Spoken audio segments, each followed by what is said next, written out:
Oi, desbravadores! Oi, líderes! Tudo bom com vocês? Eu me chamo Morgana Fonseca. Esse aqui é o Liderança com Lenço. Sejam bem-vindos de volta. Quer dizer, se essa for a sua primeira vez e você caiu de paraquedas aqui nesse vídeo, ele é uma sequência, tá bom, gente, de uma série que estamos fazendo aqui no canal só sobre brigas na liderança. Então eu indicaria para você, volta lá nos 2 vídeos anteriores, tem uma playlist que daí facilita, porque nós estamos estudando 2 Crônicas, capítulo 29 e capítulo 30, como embasamento para as dicas e soluções e orações e todas as coisas que eu estou indicando e dando e compartilhando com vocês aqui nesses vídeos, né, da minha experiência como líder master, capelã, líder de clube há mais de 14 anos, tá? Então, assim, tem uma sequenciazinha. Então, se caiu de paraquedas nesse aqui, gostou do título, tudo bem, é importante, mas volta lá nos primeiros, porque tem uma sequência, tá bom? Que talvez não vá fazer sentido para você se você começar direto desse, tá bom? Agora, se você já viu os 2 primeiros, estou muito feliz que você voltou. Tenho orado muito por vocês, pelo clube de vocês, para que vocês possam ver o milagre que eu vi no meu clube acontecer no clube de vocês. No podcast passado, eu esqueci que eu estava de microfone, então eu bati horrores. Sim, peço desculpas sobre na hora da edição. Não achei que era importante o suficiente para tirar, para regravar, né? Então, assim, vou tentar me acostumar que agora eu tenho um microfone aqui e tentar não me espancar tanto na hora que eu tô falando. Mas vamos começar com o podcast de hoje, tá bom? Gente, assim, podcast passado, a dica que eu dei para vocês foi: abra um pequeno grupo da diretoria de vocês, para que vocês congreguem juntos, certo? Só que aí existe um erro que muitos líderes cometem quando eles abrem um pequeno grupo com a liderança deles, que é o engano de achar que aquele pequeno grupo, o fim daquele pequeno grupo, o objetivo central daquele pequeno grupo é a socialização.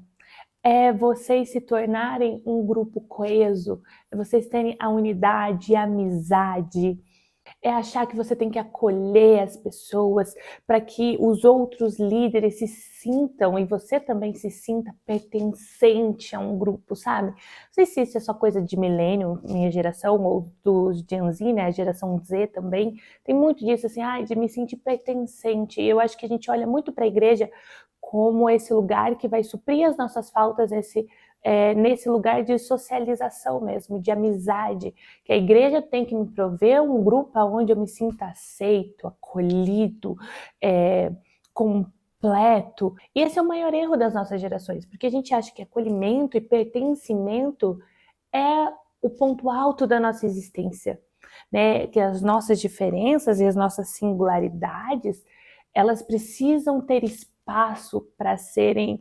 externadas.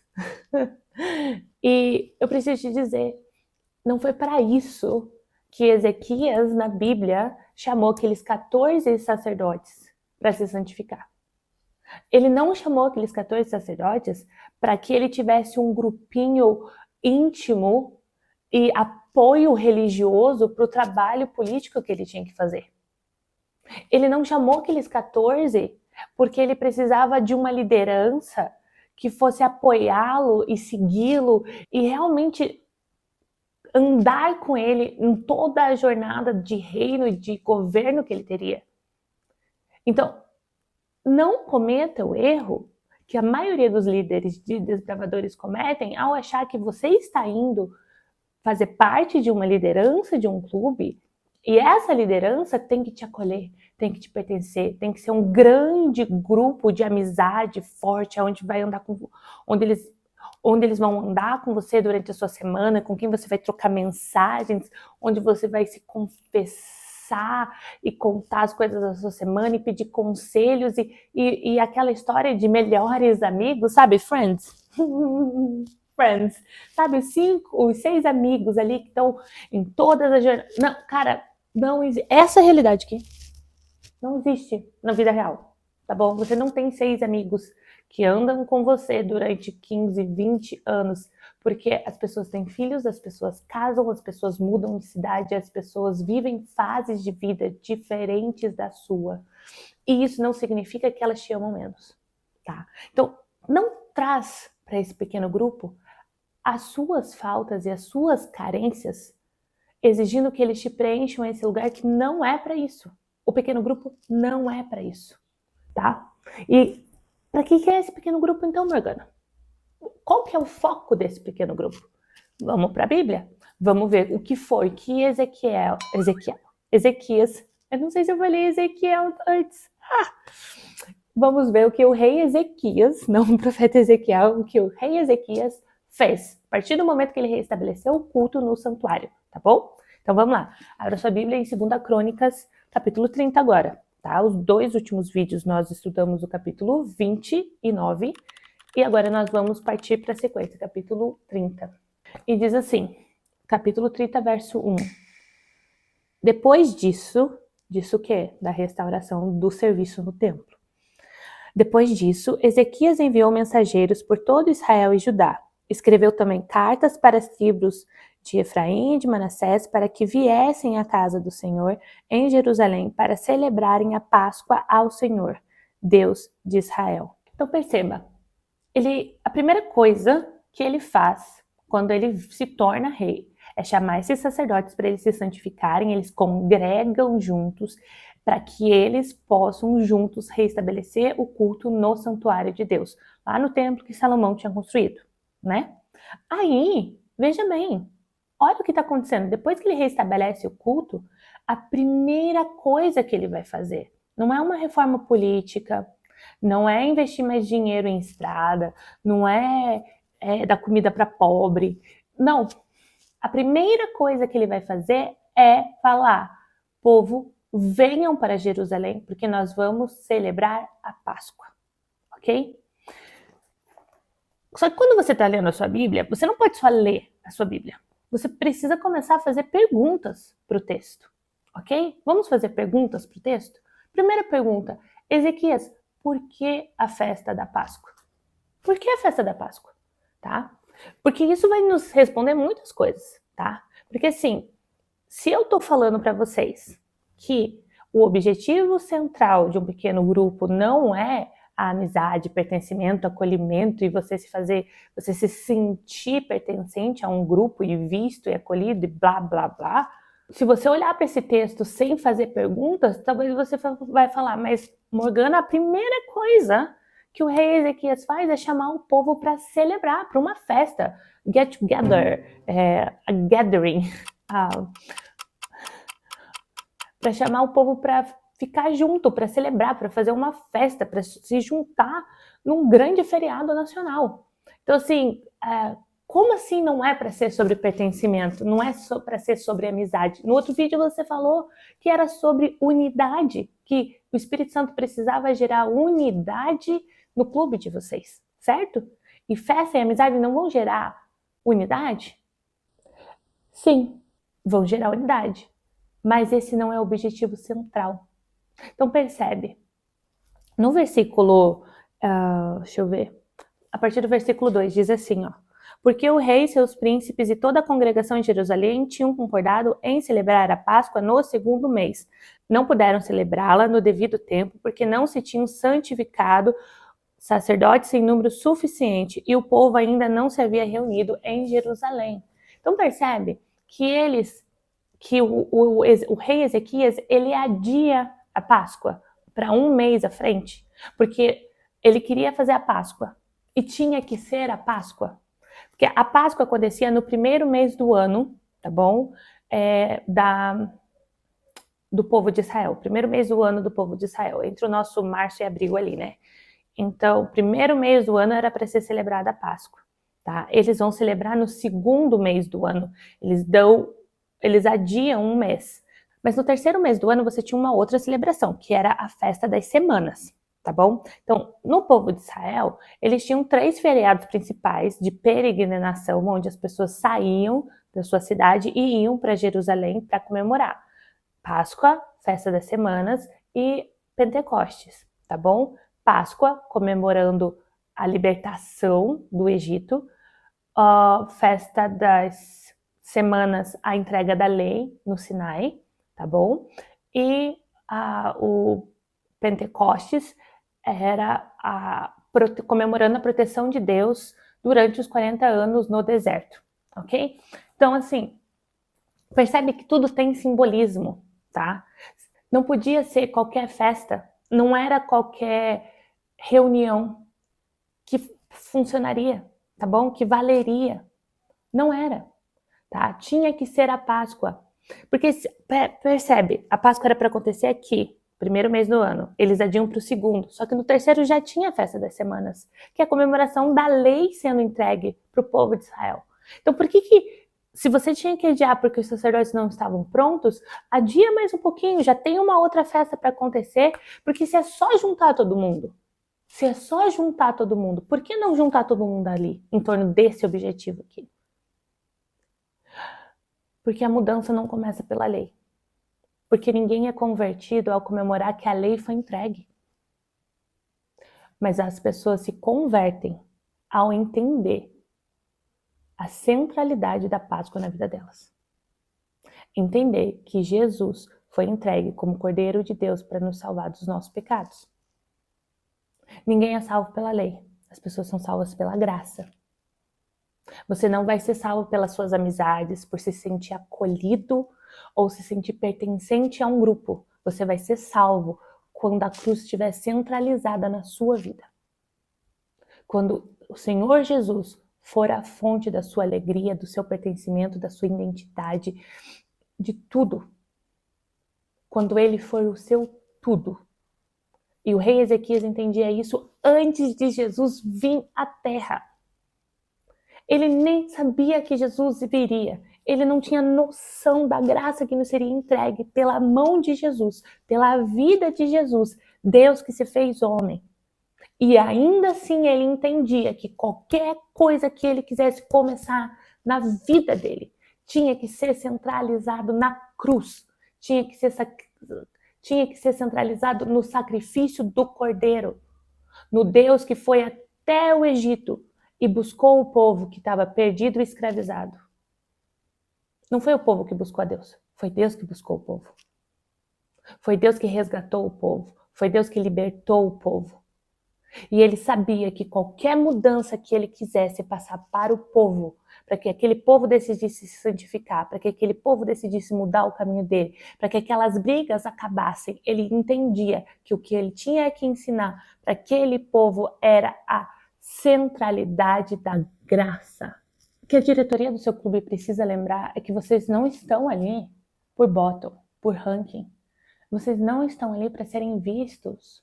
Os dons que Deus deu para vocês não é palco para vocês mostrarem quão bons vocês são. Não é sobre se as pessoas olham para você e reconhecem que você segue a Deus, que você ministra na vida das pessoas, que você ensina, que você estuda a Bíblia todo dia, que você ora, que você jejua, que não é sobre você. Não é sobre você. Não é sobre se eles te dão oportunidades ou não, ou se eles fecham seus caminhos. Eu acho que quando a gente tem 20 anos, a gente sente muito que a gente não é visto, que a gente tem muito potencial e que as pessoas não abrem as portas pra gente. Eu, como mulher na igreja adventista, sempre senti que eu tinha muito dom, eu tinha muita capacidade, mas nenhuma porta era aberta, porque eu era mulher. E eu sentia, principalmente em clube, assim, que eu sempre tinha que provar que eu era boa, eu tinha que ter o meu... Eu me formei em Master com 19, 20 anos, porque eu fui a primeira no meu clube a me formar em líder. Não fui a primeira a me formar em líder, foi uma das primeiras a me formar em líder, mas eu fui a primeira a me formar em Master, porque eu tinha que provar que eu sabia. Porque eu precisava ter um bottom dizendo que eu poderia pertencer àquele lugar. E se tiver meninas me ouvindo, eu sei que vocês já passaram por isso. E eu sou toda patricinha. E eu passei meus 20 anos fingindo que eu não era patricinha, que eu gostava de acampar, que eu gostava de me vestir com leg e roupa de acampamento e bota, sendo que o que eu gosto é rosa, tiara, sabe? Mas eu tinha que provar que eu pertencia àquele lugar, apesar de ser toda menininha. E eu ficava com muita raiva e eu achava que era muito machismo da igreja. Porque eu via meninos que chegavam na minha igreja E eles não precisavam provar nada, só por eles serem homens, eles ganhavam o púlpito, eles podiam pregar direto num sábado, eles não tinham que começar numa quarta-feira. Eles não tinham que provar que eles eram bons. Eles não tinham que provar que eles tinham tempo com Deus na vida deles, no diário. Eles não tinham que provar que eles oravam, que eles estudavam a Bíblia. Eles não tinham que ter a vida deles extremamente correta. Não tinham que ficar medindo o tamanho da saia, a cor da unha, a maquiagem, o tom do cabelo, tudo que é cobrado de uma mulher. Eles não eram parados na porta da igreja com a irmãzinha checando a minha unha para ver se estava numa cor apropriada, sabe? E eu sentia que a igreja era muito machista. Eu sentia que todas as oportunidades iam para os homens. Eu sentia que eu tinha que ficar me provando demais. E eu sentia que eu estava sendo parada pela igreja. Eu não percebia o quanto isso era pecado. Pecado porque não é sobre mim, não é sobre os meus dons, não é sobre a minha capacidade. É sobre o espaço que Deus quer me dar. E eu lembro até hoje, assim, esse dia que essa realização aconteceu, que eu estava reclamando, estava conversando com uma líder mais velha, e aí eu estava falando disso, dessa diferença de ser homem e mulher no ministério. E aí eu lembro que eu falei assim, eu não entendo porque eles não me chamam. E aí ela chegou para mim e falou assim, se convida. Fala para eles, eu quero. Me coloca nessa agenda. Que eles vão começar a te colocar. Se eles não veem isso em você, mostra para eles que tem isso em você. E eu fui para fazer isso e eu fiz isso. E o Espírito Santo me falou na hora que ela me falou isso. O Espírito Santo me falou na hora. Ele falou assim, você já parou para pensar que talvez eles não te convidem porque eu não quero esse lugar para você? Você já parou para pensar que sim, eles são machistas, mas talvez seja eu que esteja fechando os olhos deles? Porque você não está pronta para esse lugar? Você não tem maturidade para esse grau de exposição? E eu lembro, como uma pessoa bem madura, eu falei, é claro que eu tenho maturidade. Eu tenho maturidade. Me coloca lá que eu vou provar que eu tenho maturidade. Resumindo, eu não tive maturidade emocional, espiritual, para lidar com perseguição, para lidar com inveja, para lidar com opressão. Eu não tinha estrutura. E eu acho que a coisa que eu mais entendi é que não era sobre mim. Não era para ser um palco para os meus dons. Entende? E que Deus não ia dar, enquanto eu não entendesse que não era sobre mim. Porque não fui eu que escolhi Jesus.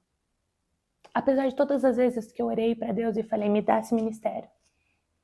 Eu acredito em pregar para adolescentes. Eu acredito que os jovens podem entregar a vida para Jesus quando eles são jovens, porque eu entreguei minha vida para Jesus aos 17 anos.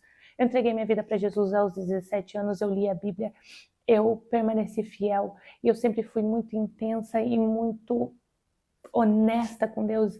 E o coração sempre muito presente, Deus sempre muito presente na minha vida. Eu li a Bíblia em 3 meses pela primeira vez. Assim que eu me converti, a primeira coisa que eu fiz foi ler a Bíblia. Depois eu li de volta pela segunda vez em mais 6 meses. E desde então nunca parei de ler a Bíblia. Nunca parei de pregar. O primeiro estudo bíblico que eu passei foi no meu primeiro ano de convertida. Eu entrei no clube de desbravadores e comecei a servir. Então eu acredito que adolescentes podem conhecer a Jesus. Que crianças podem se entregar apaixonadamente a essa vida, a seguir a Jesus e pregar a Jesus e ter uma vida santa.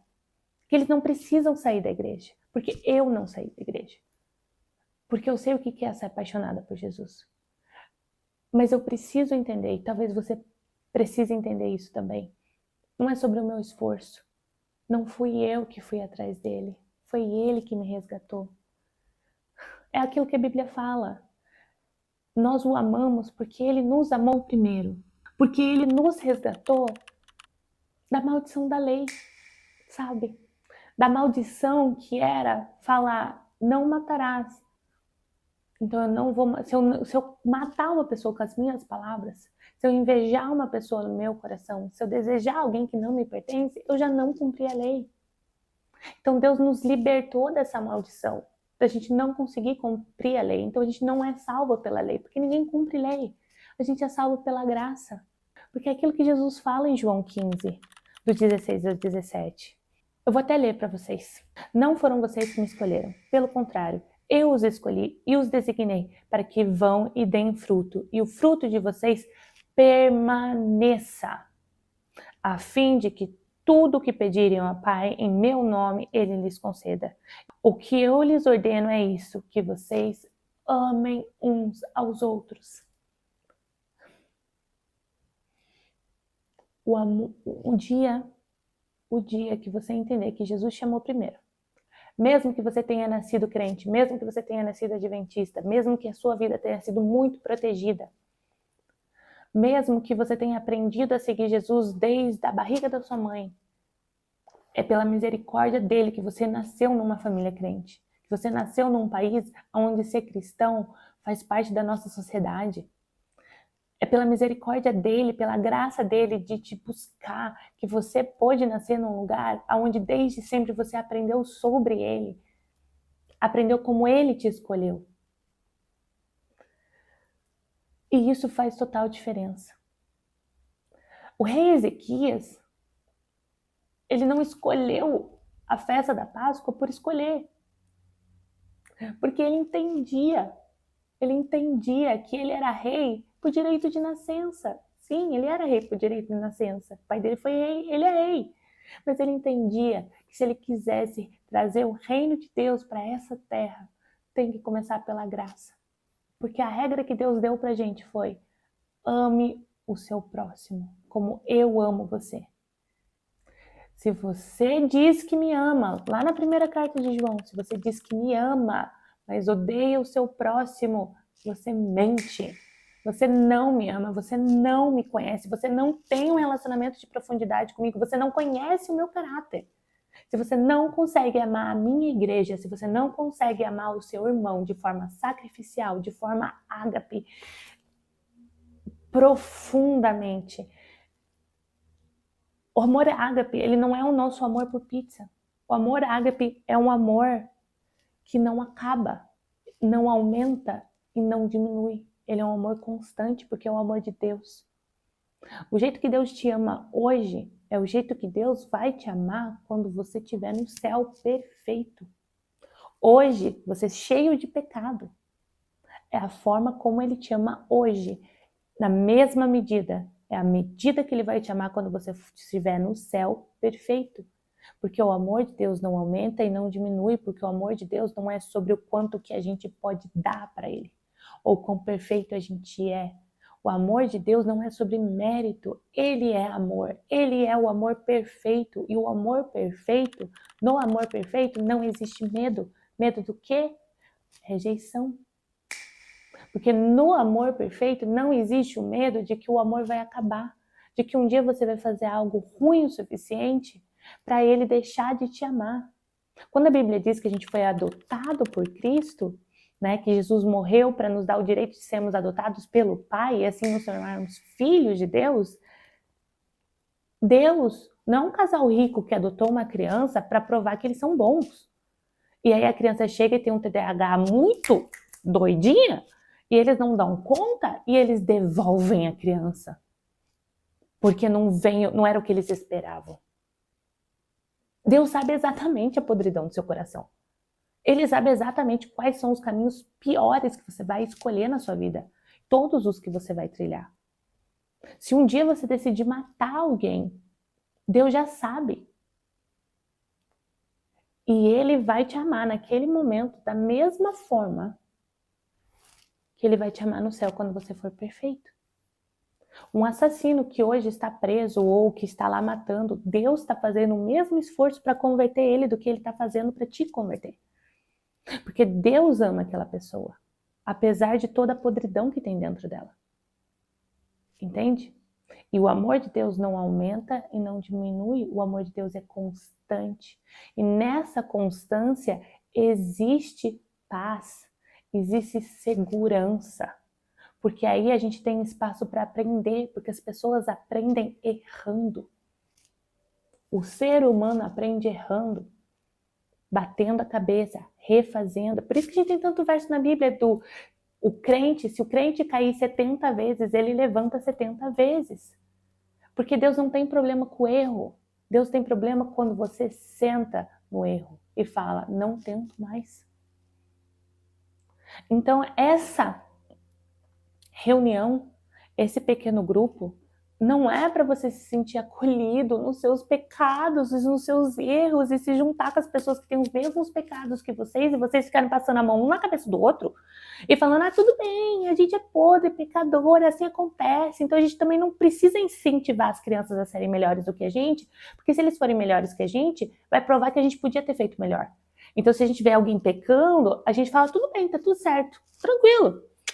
É adolescente, a gente faz isso mesmo, a gente sai da igreja, a gente vai para umas baladas, a gente faz sexo antes do casamento, porque é adolescente. Porque quando eu era adolescente, eu fiz isso.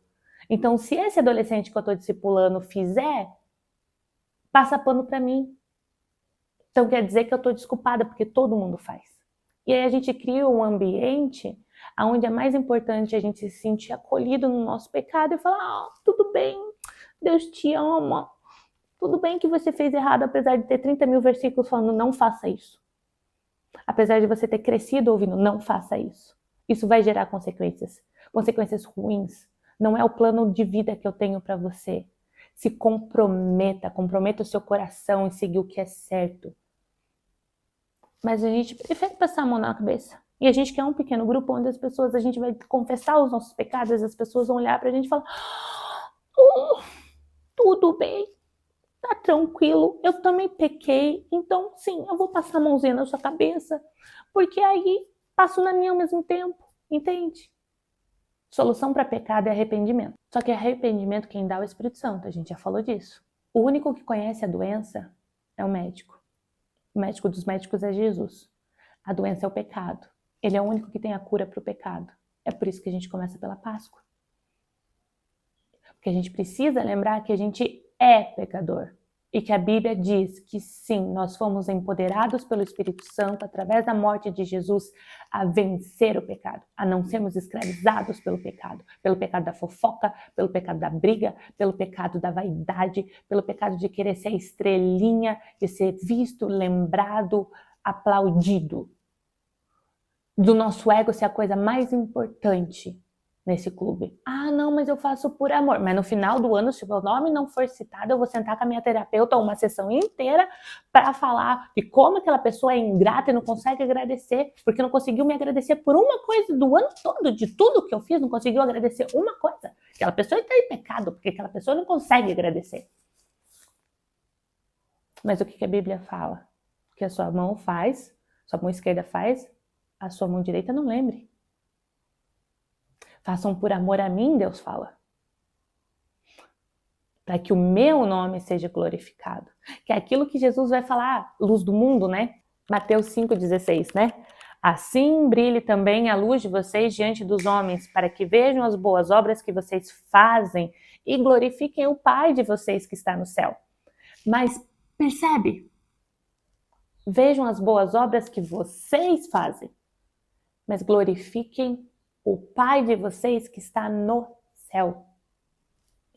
Eu vi um testemunho esses dias, dolorido, de um pastor, que ele ficou muito indignado, porque ele fez um evento grande numa cidade, para pregar o evangelho, obviamente, porque ele é crente, né? E aí ele fez esse evento, e aí saiu uma nota no jornal, um artigo de uma página inteira, porque o evento foi muito grande, muito relevante. E aí ele ficou indignado com o jornalista, porque ele conseguiu escrever uma página inteira daquele artigo sobre esse evento e não mencionar o nome dele uma sequer vez. E ele foi o principal responsável por esse evento.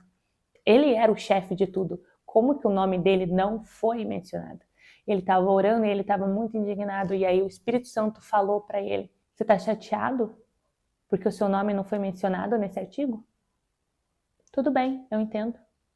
O meu nome também não foi mencionado nesse artigo. Dói. Dói ouvir isso do Espírito Santo. Ou deveria doer. Dói ouvir que você fez um evento para pregar Jesus. E tudo que as pessoas saíram falando do evento era que a música era boa, que as luzes eram isso, que a comida era aquilo, que era tudo perfeito. Mas Jesus não é mencionado.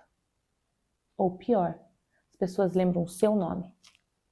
Quão bom diretor você é, quão bom capelão você é, quão bom pregador você é. Mas isso não aproxima elas de Jesus. Você deveria começar a orar pelo privilégio de ser esquecido.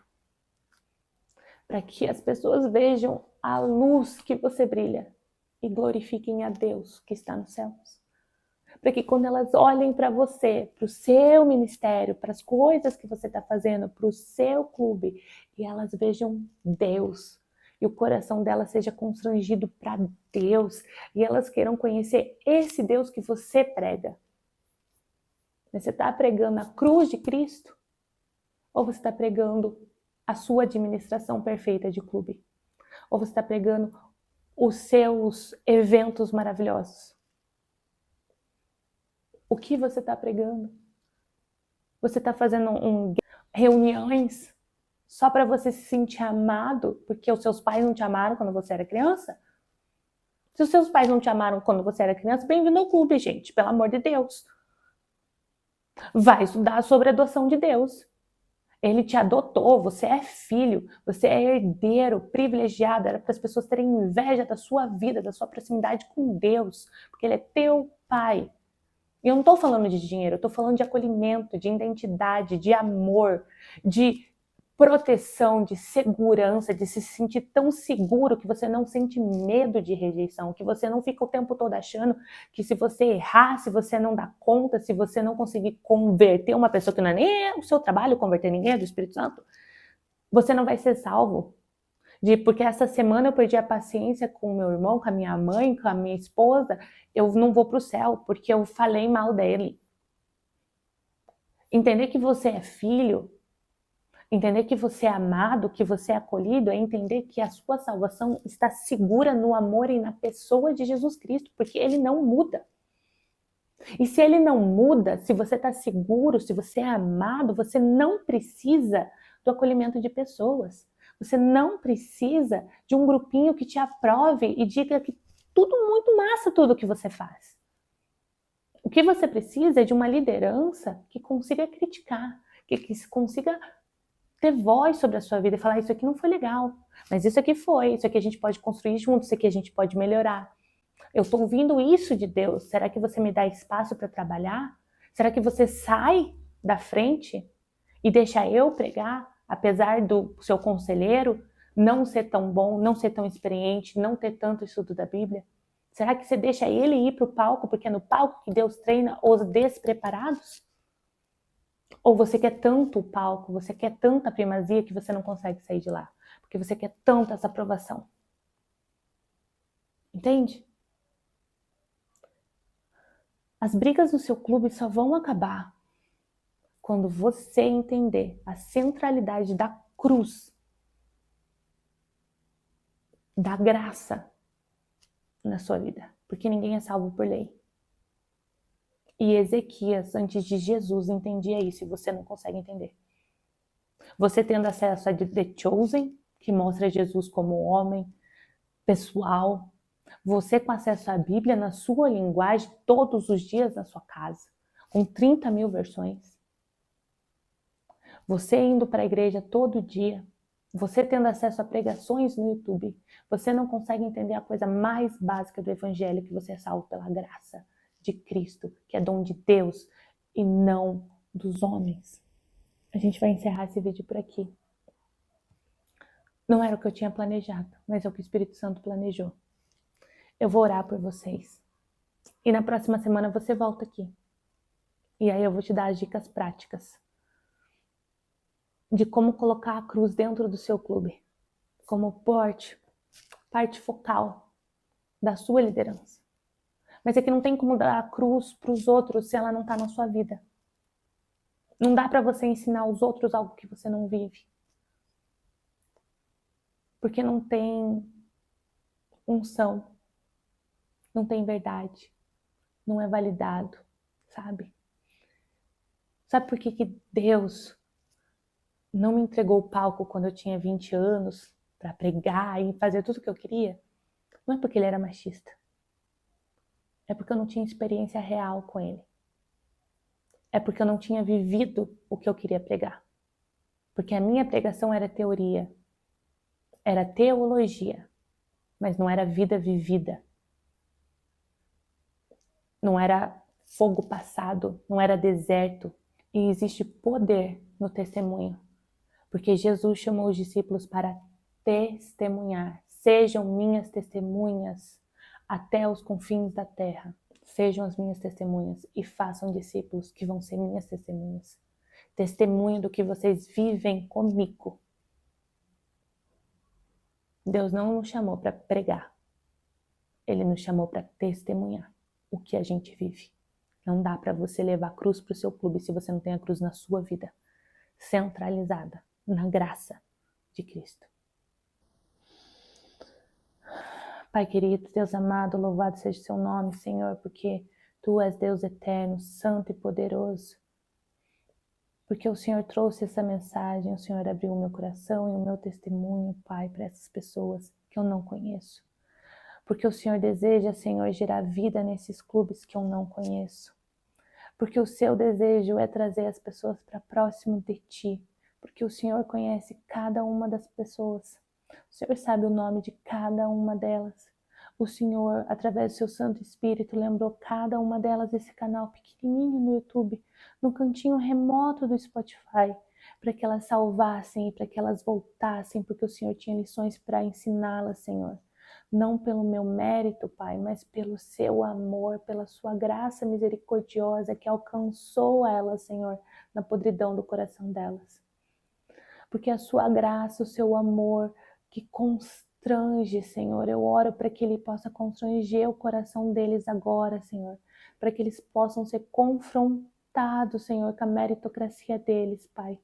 Para que eles possam ser confrontados com todos os momentos que eles não vivem a sua graça. De como eles não estão alicerçados na rocha que é Cristo, Senhor, mas eles estão tentando se alicerçar na tábua dos 10 mandamentos, Senhor. Uma rocha diferente, Pai, mas uma rocha feita por homens, uma rocha que pode ser quebrada por homens. Mas o Senhor Jesus Cristo não pode ser quebrado, Senhor, porque Ele já foi macetado pelos nossos pecados, Senhor. E graças a Deus, o castigo que foi imputado a Ele nos trouxe paz. Porque a paz vem de aceitar que o Senhor nos ama, Senhor, e que o seu amor não aumenta nem diminui, mas o seu amor é constante, é completo e nos preenche, nos conduz, Senhor. O Senhor nos deu essa missão, Pai, de sermos líderes de desbravadores, ensinarmos crianças e adolescentes que existe bênção em seguir o Senhor desde a juventude deles, Senhor, como a sua palavra diz. Sua palavra diz para o jovem entregar a vida nas suas mãos, Senhor. E a gente tem tantos exemplos de pessoas que tiveram a vida transformada, Senhor, porque o Senhor foi o centro da vida delas desde a juventude, Pai. O Senhor chamou essas crianças e nos conduziu para essas crianças e nos presenteou para cuidarmos delas e ensinarmos elas o caminho da graça, o caminho do amor, o caminho do Senhor Jesus Cristo, Senhor, que o Senhor trilhou para nós. Mas a gente não está conseguindo, Senhor, porque a gente não consegue, Pai. Por N coisas que aconteceram na nossa vida, pelas nossas criações, pelos nossos abandonos, pelas nossas faltas. E a gente está tentando suprir isso de formas humanas, Senhor, com reconhecimento humano, Pai, com aplauso, com palco, com dons, com reconhecimento, Pai. No nome, por amor de Jesus, eu oro para que o Senhor quebre isso, para que o Senhor quebre essa maldição, para que o Senhor nos liberte do nosso eu, para que a gente diminua, Senhor, e para que o Senhor possa crescer, Pai. Eu oro por consolo, Senhor, e eu oro por coragem, Pai, porque são feridas que estão sendo abertas, feridas emocionais, feridas de rejeição, feridas de caráter, Senhor, e é muito difícil ser exposto, Senhor, perante a sua luz. mas o Senhor é a luz que brilha na nossa escuridão. E quando o Senhor brilha, Senhor, nenhum dos nossos pecados, o nosso orgulho, a nossa vaidade não ficam escondidos, Senhor. E para que a gente não tente se esconder, Senhor, mas que a gente deixe o Senhor brilhar na nossa vida, que a gente deixe o Senhor revelar o nosso pior, para que o Senhor possa ser o médico dos médicos, para que o Senhor possa ser a nossa cura, a nossa limpeza, a nossa transformação, para que a gente possa viver o novo de Deus e sermos novas criaturas em Cristo Jesus, para que a gente possa conhecer a largura, o comprimento, a profundidade e a extensão do seu amor, Senhor, para que a gente não se contente com o básico, Pai, mas que a gente possa se aprofundar, Senhor Jesus, em quem o Senhor é, nas camadas que o Senhor tem, Pai, porque o Senhor se revelou para nós na sua palavra, Senhor, mas ela é para aqueles que têm ouvido, ouçam, Senhor, aqueles que têm fome, que peçam, Pai, e nós estamos pedindo, Pai, para que a gente tenha fome de Ti, para que a gente tenha fome de Te conhecer, para que a gente tenha fome de deixar o Senhor limpar o íntimo do nosso coração e da nossa alma e do nosso caráter, Pai. No nome, por amor de Jesus, eu oro, porque a gente não tem como fazer essa limpeza sozinho, Senhor, mas a gente vive na graça libertadora do Senhor Jesus Cristo, crendo que o Senhor já nos concedeu poder através do Espírito Santo para sermos novas criaturas, Senhor, porque a gente tem algo que Ezequias não tinha no passado, Senhor, que é Deus habitando dentro de nós, Senhor, porque o Senhor nos deu uma missão, sermos a imagem e semelhança do Senhor Jesus Cristo, Senhor, porque o Senhor nos prometeu que faríamos obras maiores do que o Senhor fez, o Senhor nos deu os dons do Espírito Santo, o Senhor nos deu os dons, o Senhor nos deu as bênçãos, o Senhor nos deu a direção, Pai. No nome, por amor de Jesus, eu oro por perdão dos nossos pecados, Senhor. Para que o Senhor perdoe a nossa verdade, para que o Senhor perdoe a nossa arrogância, para que o Senhor perdoe a nossa cegueira, para que o Senhor perdoe as nossas faltas e a gente usar o seu evangelho, a sua igreja, o seu clube como palco dos nossos dons. Perdoa toda vez que a gente pregou a gente mesmo e não o Senhor. Toda vez que a gente deixou de levar as pessoas a Ti, Senhor, e de fazer a Sua glória brilhar através de nós, Pai. No nome, por amor de Jesus, eu peço perdão pelos nossos pecados, Pai. Perdoa a sua igreja, Senhor, e nos ensina, Pai, nos ensina a viver segundo o seu padrão, segundo a sua norma, segundo a sua graça. No nome, por amor de Jesus, eu oro, crendo que essa é a sua vontade, porque é o que a sua palavra diz, Senhor. Amém. Amém.